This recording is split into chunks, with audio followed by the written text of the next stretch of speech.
Kindness is universally praised. It is the moral currency of polite society, the behavior we teach our children, and the ethic we celebrate in stories. Be kind, we're told, be generous, put others first. And yet, despite its glowing reputation, kindness when misapplied has a shadow side. As Marcus Aurelius said, the object of life is not to be on the side of the majority but to escape finding oneself in the ranks of the insane.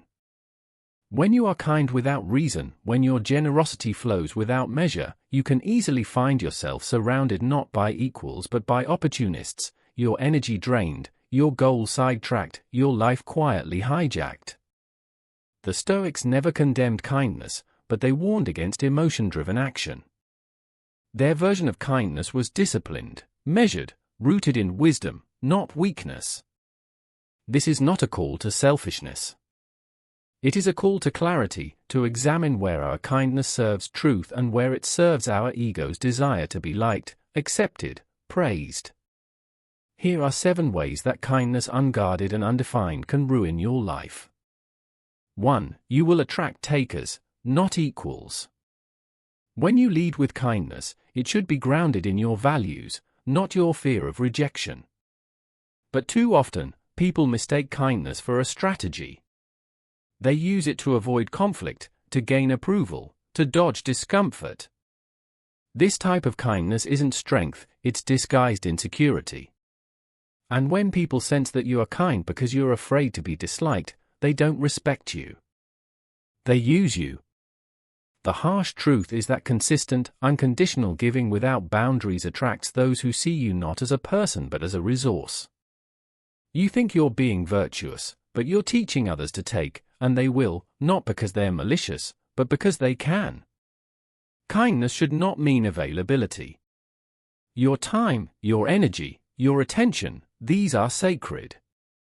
If you give them indiscriminately, you will find yourself surrounded by those who give nothing in return.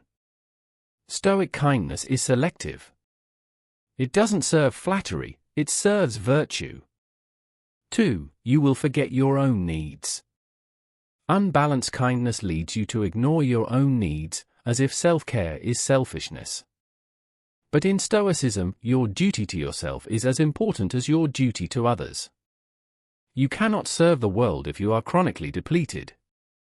If you constantly say yes, yes to favors, yes to interruptions, yes to emotional labor, you slowly erase yourself. You become invisible in your own story. Stoics believed in the concept of ikiosis, a natural concern first for the self, then for others. This doesn't justify narcissism. It simply recognizes order. If you collapse, you help no one. Kindness that costs you your well-being is not moral. It's misguided. Take care of yourself like someone you're responsible for. Then extend your strength outward. 3. You will be used as a tool. As Marcus Aurelius said, waste no more time arguing what a good man should be. Be one. A good person isn't one who pleases everyone. A good person lives by principle. When your kindness is habitual and blind, people learn to use you. They stop asking, "Is this fair?" and instead ask, "Will they tolerate it?" You become a means to their end, a tool, not a person. This is how people become chronically overworked, manipulated in relationships, taken for granted in friendships. The more you give without asking questions, the more people assume it's your role. True Stoic character means acting from reason, not from guilt. Ask yourself, is this act of kindness in line with justice, or is it submission in disguise? 4. You will lose the strength to say no.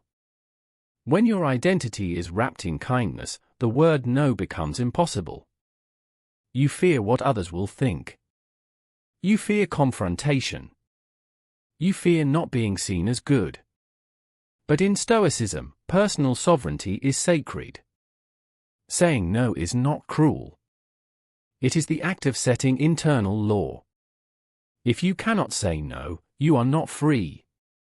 You are polite, agreeable, and secretly resentful. Every time you say yes to something unworthy, you say no to your purpose. Kindness without boundaries is self-betrayal. 5. You will mistake approval for respect. As Marcus Aurelius said, it never ceases to amaze me. We all love ourselves more than other people but care more about their opinion than our own. When you're kind to earn approval, you lose the ability to be respected. Approval is cheap. It's based on compliance. But respect is earned through strength. The Stoics didn't live to be liked. They lived in alignment with nature, reason, and integrity. They knew that people's opinions are fickle and often irrational. Respect comes when you're kind and firm, compassionate and discerning, when you give not because you want something in return, but because it is right. But when you chase approval, you become a mirror. You reflect what others want to see. You lose your edge, you lose your truth. 6. You will enable weakness in others. As Seneca said, he who spares the guilty punishes the innocent. When you're always kind, always forgiving, always rescuing, what are you teaching others? You think you're helping, but you're shielding them from growth. You rob them of consequences. You silence the feedback life is trying to give them. The Stoics believed in resilience. Struggle isn't cruelty. It's life's great teacher. And when you buffer everyone from discomfort, you create dependency. You steal the gift of strength. Sometimes the kindest thing you can do is step back. Let them fail. Let them learn. Let them rise. 7. You will drift from your true purpose. Your life is short. Your time is finite. Your mission matters. If you live in service to every demand, every plea, every crisis, you abandon the path meant for you. Kindness becomes a distraction, a comfortable excuse, a socially accepted way to avoid your own becoming. You are not here to please everyone. You are here to grow, to create, to serve truth. The Stoics understood that duty and destiny are higher than popularity. Live by your inner compass. Let kindness serve your purpose, not replace it. Kindness is a virtue, but only when it flows from clarity, not compulsion. The Stoics were not cold. They were disciplined. Their kindness was chosen, not automatic. Be kind, yes, but never at the expense of truth. Be generous, but never to feed your ego. Be helpful, but never as a way to avoid your own work. As Marcus Aurelius said, if it is not right, do not do it. If it is not true, do not say it.